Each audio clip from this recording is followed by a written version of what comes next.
존경하고 사랑하는 220만 충남도민 여러분, 안녕하십니까. 국민의힘 비례대표 비수도권 천안 출신 신순옥 의원입니다. 먼저 5분 발언의 기회를 주신 홍성현 의장님을 비롯한 선배 동료 의원님 여러분, 김태흠 지사님과 김지철 교육감님을 비롯한 공직자 여러분과 언론인 여러분께도 반가운 인사를 드립니다. 오늘 본 의원은 빠르게 다가오는 초고령 사회에서 우리 충남이 반드시 준비해야 할 과제인 노인 통합돌봄 체계 구축에 대해 말씀드리고자 이 자리에 섰습니다. 2025년 1월 행정안전부의 주민등록 인구 현황에 따르면 65세 이상 인구 비율이 20.82%를 기록하며 대한민국은 이미 초고령화 사회에 진입했습니다. 특히 우리 도는 23.07%로 전국 평균보다 훨씬 빠른 속도로 고령화가 진행되고 있습니다. 먼저 영상을 하나 시청하시겠습니다. 모든 간병은 갑작스럽게 찾아와요. 모든 재산을 팔고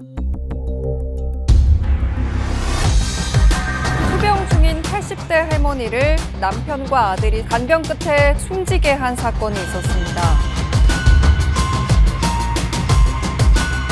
포기와 연민이 공존하는 상태였던 것 같다. 간병 파산과 같은 간병 살인은 너무도 안타까운 현실이 우리 곁에 존재합니다. 보건복지부의 2024년 통계 연보에 따르면 노인 장기 요양보험 인정자는 110만 명을 넘어섰지만 지원을 받지 못하는 등급 외자가 전체 판정자의 약 10%에 달합니다.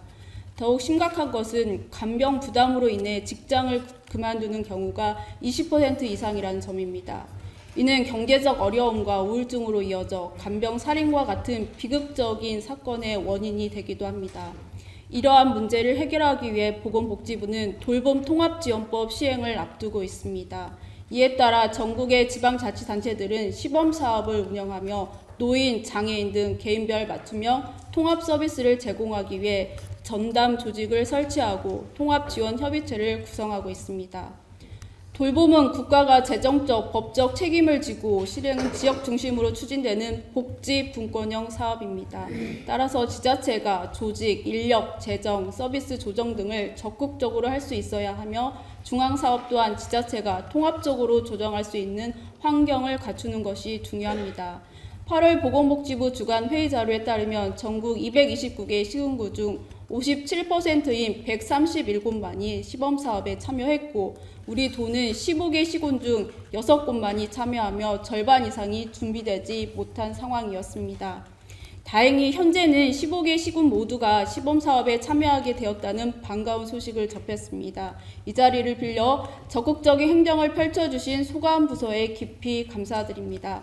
다만 아직은 준비 단계에 머물러 있어 본격적인 통합돌봄 서비스가 시행되고 있지 않은 실정입니다. 더욱이 현재 통합돌봄은 노인 중심으로만 추진되고 있으며 장애인 통합돌봄은 아직 시작 단계에 이르지 못하고 있습니다.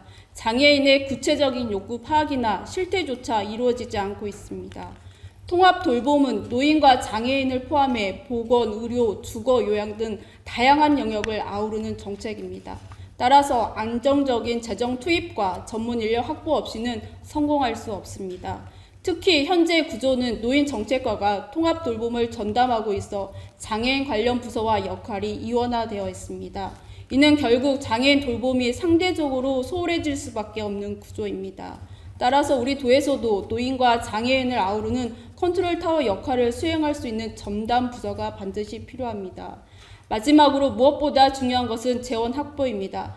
맞춤형 통합돌봄 서비스의 질을 높이기 위해서는 다양한 인프라를 구축하고 확충해야 하며 이를 위한 안정적이고 지속가능한 재원 마련이 필수적입니다.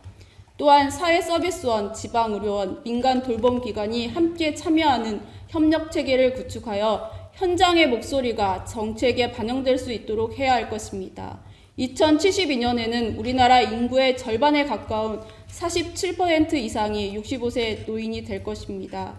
지금 우리가 준비하지 않는다면 돌봄의 위기는 곧 충남의 위기가 될 것입니다.